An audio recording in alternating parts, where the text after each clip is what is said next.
Mga robotisadong sistema at mga robot bilang kapalit ng infantry at isang napakalakas na artipisyal na intelihensya na kayang magkontrol ng libu-libong drone ng sabay-sabay. Naglabas ang channel na CNN ng ulat ni Nick Payton Walsh na kinunan mula sa loob ng mga unit ng sandatahang lakas ng Ukraine na nakikipaglaban gamit ang mga robot at drone at eksklusibong mga robot at eksklusibong mga drone. Nagdulot na ng matinding pagkataranta sa Russia ang episode na ito. Sa ibang larangan, may isa na namang technological na pagsulong. Jet booster ang nagpapabilis sa mga drone hanggang 120 milya kada oras sa ilang segundo. Sa base nila, isang screen ang nagpapakita ng baliktad na kaayusan ng mundo. Sa episode na ito, tatalakayin natin paano ginagamit ng sandatahang lakas ng Ukraine ang artipisyal na intelihensya at makabagong mga drone para sa malawakang pag-atake sa Rusya at mga robot sa frontline kapag kulang ang impanterya. Pag-uusapan din natin ang ikalawang balita ngayon. Ayon sa mga Ruso, inatake raw ng Ukraine gamit ang drone ang Zaporizhia Nuclear Power Plant. Sa oras ng pagre-record ng episode na ito, hindi pa rin pinapayagan ng mga Ruso ang IAEA observers na makapasok. Nagbanta ang mga Ruso na atake ng Europa kung hindi pipigilan ng kanluran ang pag-unlad ng mga drone sa Ukraine na di umano'y umatake sa Zaporizhia Nuclear Power Plant. Magkaugnay ang dalawang balita. Nakikita ng mga Ruso ang tagumpay ng sandatahang lakas ng Ukraine sa paggamit ng drone at sinusubukan nila itong siraan sa pamamagitan ng gawa-gawang pag-atake sa Zaporizhia Nuclear Power Plant. Ako si Alexei Pichi. Pag-usapan natin ito pero una, ako si Pechi. Давайте вместе обсудим эту тему, но прежде чем мы начнем, Pakiusap, mag-subscribe at mag-like sa channel, mag-komento at i-follow ang Telegram channel kong Pechi News. Nasa video description ang link. Kaya, uumpisahan ko sa balitang sumabog sa internet na yung araw. Ipinakita ng CNN kung paano ginagamit ng Ukraine ang AI at Palantir system sa pamamahala ng mga pag-atake sa loob ng Russia.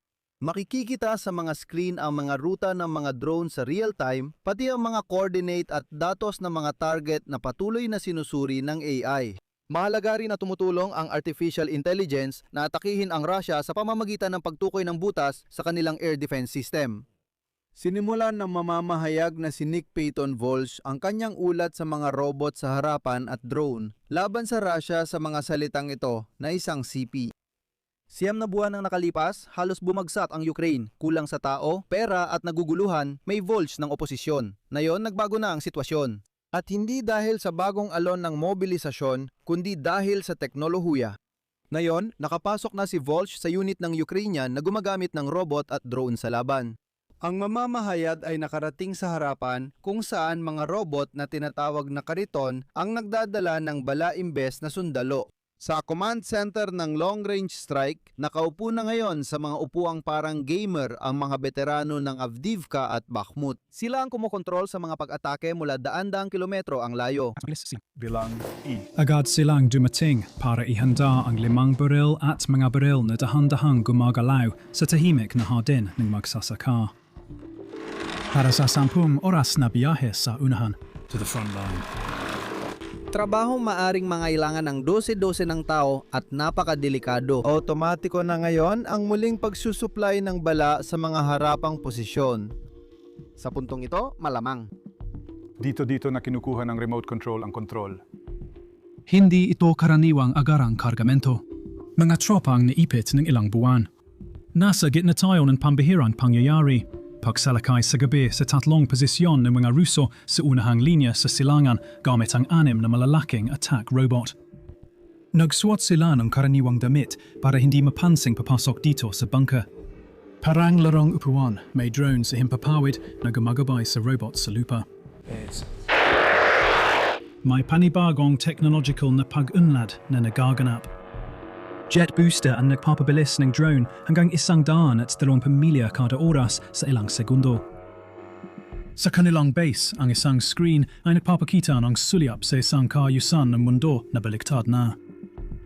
Dose-dose ng drone ng Ukraine ang gumagala sa loob ng Russia. Kodigo, koordinada, target, AI-powered, kumikislap sa screen mas mabilis kaysa mabasa ng mata. Ang Rusya na kilala bilang ikatlong pinakamalakas na militar ay sunod-sunod na nabibiktima ng mga laptop. Malaki ang kalamangan natin dahil nagkakahiwa-hiwalay tayo, walang sentro at gumagamit ng 12-12 ng lokasyon kaya mahirap sirain ng Rusya ang programa. Bukod po rito, binibigyan kami ng software na ito ng pagkakataon na makatrabaho ang libu-libong UAV. Kayang magdala ng malaking kargamento ng Luti drone sa mahigit 1,200 milya. Hindi ko man lang ito naisip noon, pero naiintindihan ko na kung may ganitong mga kagamitan noon, mas marami sana sa aking mga kasama ang nabuhay. Ikinuwento sa sumunod na bahagi kung paano gumagana ang Prisma system sa command post ng pangunahing tanggapan ng intelihensya ng Ministry ng Depensa ng Ukraina. Ito ay isang software interface na binuo kasama ng Amerikanong kumpanyang Palantir. Sa mga screen, makikita ang mga ruta ng drone sa real time, target coordinates, at datos mula sa 12-12 nang o daan-daang aparato ng sabay. Ibig sabihin, lahat ng drone na kasalukuyang gumagana ngayon, sa harapan man, umaatake o nagsasagawa ng reconnaissance sa Russia. Agad nilang ipinapadala ang kanilang mga signal sa isang pinag-isang sistema na bumubuo ng isang tunay na ekosistema kung saan natutukoy ang lahat ng kahinaan ng depensa ng Russia. Ang artificial intelligence ang tumutulong sa drone na umatake sa mga target ng Russia at nalalampasan ang depensa nito. Ayon sa mga sundalo, ang prinsipyo ng sistemang ito, sinusuri ng artificial intelligence ang mga lugar kung saan pinababagsak ng Russian air defense ang mga drone at gumagawa ng bagong ruta sa mga butas na nabuo. Sa bawat pag-atake, natututo ang algorithm at nagsisimulang maintindihan ang lohika ng galaw ng Russian air defense, kaya ang susunod na ruta ng drone ay nagiging mas eksakto kaysa sa nauna. At mahalaga ito, sinabi ng commander na si Vector na may ilang ganitong mga sentro at nakakalat ang mga ito sa buong bansa. Kaya kahit masira ang isa, hindi nito napipigilan ang buong operasyon. Ipapaalala ko ang paglika ng sistemang Prisma. Noong unang bahagi ng Mayo, inihayag ng Ministro ng Depensa ng Ukraine na si Mikhail Fedorov matapos makipagkita kay Alex Karp ng Palantir na noon ay lumipad patungong Kyiv. Sabi ni Karp, ang Palantir ang pangunahing responsable sa target acquisition sa Ukraine. Kaya kahit paulit-ulit maglagay si Vladimir Putin ng air defense sa bubong ng mga tirahan, wala itong epekto. Pinaalala ko lang, may mga lumabas ng video kung paano nila mula sa helicopter ay naglalagay talaga ng depensa ng pader sa isang gusaling salamin. Стеклянное здание, защиту. Pwede nilang ulitin yan, pero matutuklasan pa rin ng mga Ukrainian drone gamit ng AI kung paano lampasan ng depensa. Tulad ng pag-alaman, ang pag-atake nung Mayo sa Moscow ay nagpapakita kung paano ginagamit ang artificial intelligence para matulungan ang mga drone na lampasan ng air defense, kahit ang Moscow ang pinakaprotektadong lugar sa Rusya. Kasabay nito, ipinakita ng CNN ang mga unit ng ground robots, mga 4 na gulong na makina na may dalang napakalaking pampasabog, ibig sabihin papunta sila para umatake at tinatawag na ito ng mga Ruso na tahimik na kamatayan. Totoo, maririnig mo lang ang makinang ito kapag 10 metro na lang ang layo nito sayo. Mula Enero, isang unit lang ng ganitong klase ang nakapagsagawa ng 22,000 operasyon sa labanan. Sinabi ni Pangulong Volodymyr Zelensky na noong Abril, unang nakuha ng puwersang Ukrainian ang posisyon ng Russia gamit lang ang mga robot, walang kahit isang sundalong impanterya.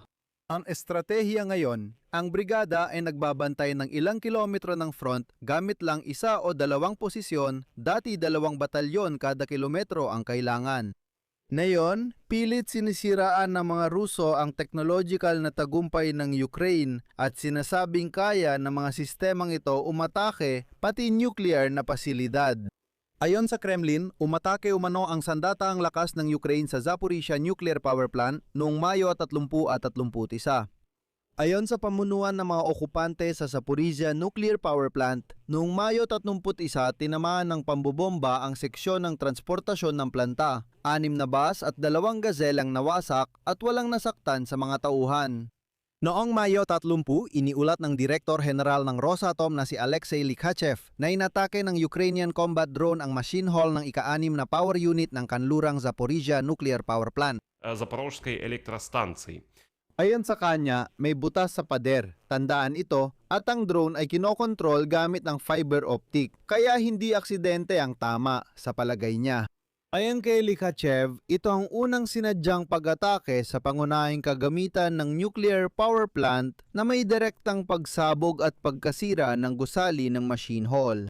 Mahalagang tandaan ang pagka-hysterical ni Likachev sa sinasabing butas sa pader dahil maya-maya ipapakita ko ito.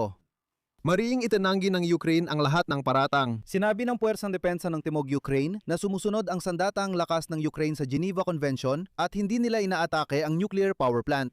Ayon sa kagawaran ng ugnayang panlabas ng Ukraine, hindi malinaw kung bakit aatakehin ng Ukraine ang sarili nitong nuclear power plant sa teritoryo nila na gusto rin nilang makuha ulit sa kanilang kontrol. Bagong pagtatangka ito ng Russia para siraan ng Ukraine at pagtakpan ng sarili nilang krimen.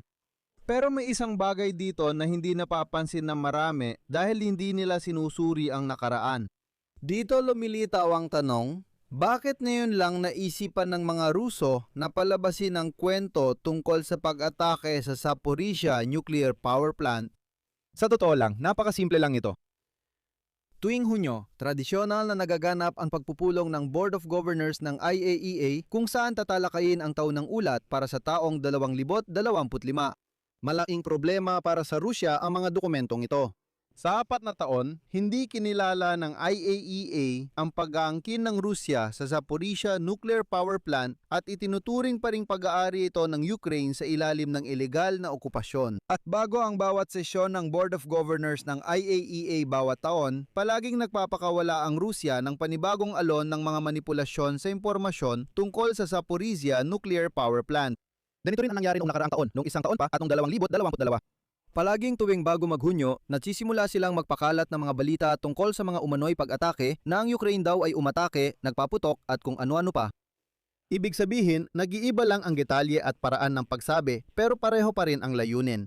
Simple lang ang layunin. Ilayo ang atensyon sa ilegal na okupasyon ng Zaporizhia Nuclear Power Plant at pilitin ang IAEA Council na pag-usapan ang umano'y pag-atake, hindi ang okupasyon ng planta. Ngayon, narito ang pinakakapanapanabik na bahagi. Sabi ni IAEA Director Rafael Grossi, sinabi ng mga Ruso na may butas sa pader ng reactor building. Nang humiling ng access ang IAEA mission sa nasirang pasilidad, umiwas ang mga Ruso at natagalan bago sila pumayag sa pagpasok. Kung tutuusin, kung may nangyaring mapanganib na pag-atake, ipakita na agad ito sa IAEA, hayaan silang idokumento ito at malaman ng buong mundo ang tungkol dito. Isipin mo, unabutas ng sandatahang lakas ng Ukraine ang reaktor, kaya mabibigla ang mundo. Una, hindi pinapasok ang mga inspektor, pero sa huli ay pinapasok din sila. At ito ang ipinakita nila. Sa litotong ito, makikita ang mismong butas mula sa tama ng drone sa pader ng bulwagan ng makina. At wala nang ibang detalye, yun lang. Nakakatawa dahil sa litrato, wala namang butas sa pader. Itim naman sa lang ang makikita. Sa tabi ng lugar ng di umano'y tama, mapapansin yung buo pa pati mga bintana at salamin. Ayan lang ang laki ng sinasabing atake na yan. Pero ang pangyayaring ito ang naging dahilan para kay Dima Medvedev, ang pangunahing lasenggo ng Russia, na buksan ang kanyang maruming bibig para muling maglabas ng mga banta laban sa NATO.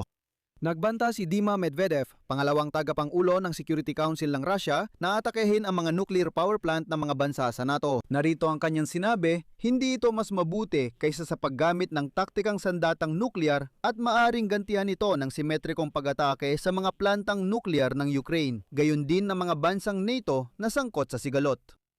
Sa madaling salita, dito ko natatapusin. Ibahagi ang inyong opinyon at mga konklusyon sa mga komento sa ilalim ng episode na ito. Mag-subscribe sa channel, pindutin ang kampanilya at huwag kalimutang mag-like.